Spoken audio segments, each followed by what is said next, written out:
Hello, user testing community. It is Mike McDowell once again from the solutions consulting team here at User Testing, back with another tip of the week.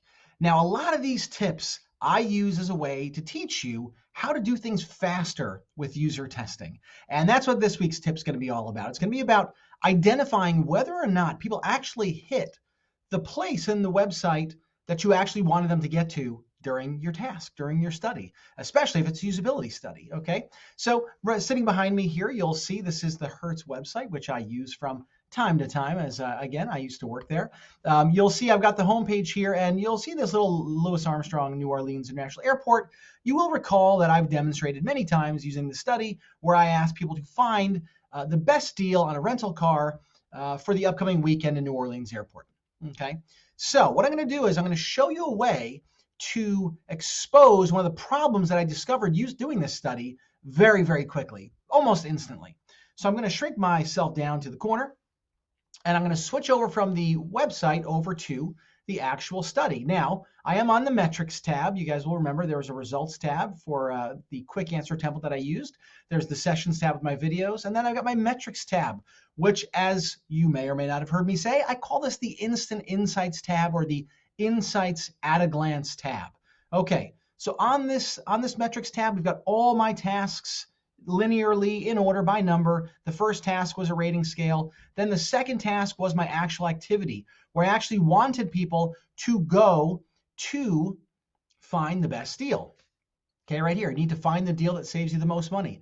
Now, what I wanted them to do, as you'll recall, let's go back and let's take a look at this. 5 people, all 5 said it was easy or very easy. So they all thought they got the best deal. But what I had actually wanted them to do, and I did this deliberately, I wanted them to go to the deal section of the website to find the best deal. I even named it deliberately, the same thing that it's called in the navigation, because I wanted to expose whether or not people truly understood how to get the best deal on the Hertz website. And so what I found, though, you may recall, is that all of these people said that they did it, but watch this. I've got this little search box here. It says search URLs, page titles, sentiment, and intent. I'm going to go back over here and I'm going to let's just click on featured offers. You can see down in the lower left, actually, as I hover over any one of these, they basically all have the preface or the page title, rental-car-deals, and then with some parameters after the question mark. I'll just click on featured offers. You can see it again up here, rental-car-deals. So I know that the deals pages include the word deals. So if I go down here, it says search URLs, page titles, sentiment, and intent. So I'm just going to go here and I'm going to put in the letter D. Let's start with the letter D. Okay, one matching page. Car rental, save more on rental cars, truck vans and trucks, etc., etc. I put in the letter E. Nothing. There are no matching pages with the word deals.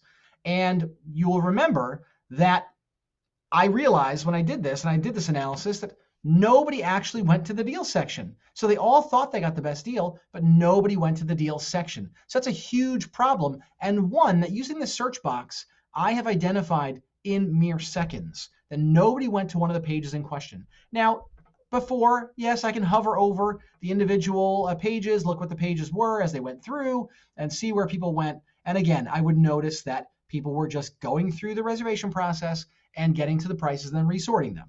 And you remember in the intent view, I set this up so that I can see this more clearly, but this required a few minutes of analysis, and I had to go in and edit these to make it look like it does today. But just by typing something into the search box, I would have known that nobody went to the deals pages. It's that simple to figure this out. You just start typing. Now, the search box is not just for URLs or page titles. You can see here, I could put in just negative. And whoops, I mistyped it. So negative, one matching sentiment, negative. Flips me right into the sentiment view, shows me the points of negativity. At the same time, I can clear this, and I could have said, okay, they didn't look for the deal, but let me look for price. Okay, now I see the intent, set search by price.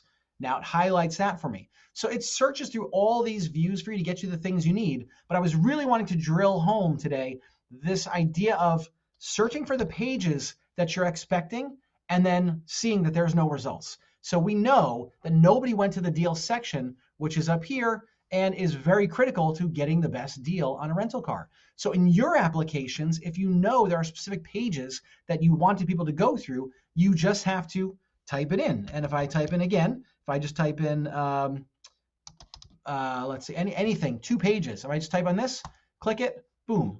Now it highlights those pages that had price in the title. Not sort by price, which is what was the intent, but the actual pages are called their sort by price in the URL itself. So this is a simple way to go through the metrics tab. Again, insights at a glance, instant insights. Did somebody go to the pages they were supposed to go to? Did they understand how to do the thing that I wanted them to do? We can see seconds. I typed in 2 characters and I found it. I found out they did not know how to do it, even though they all said they did. So this is another one of those reasons why you need qualitative feedback on top of self-reported survey data is really critical.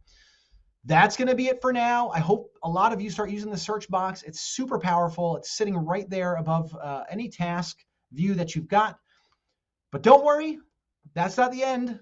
I'll be back again in 7 days with another user testing tip of the week.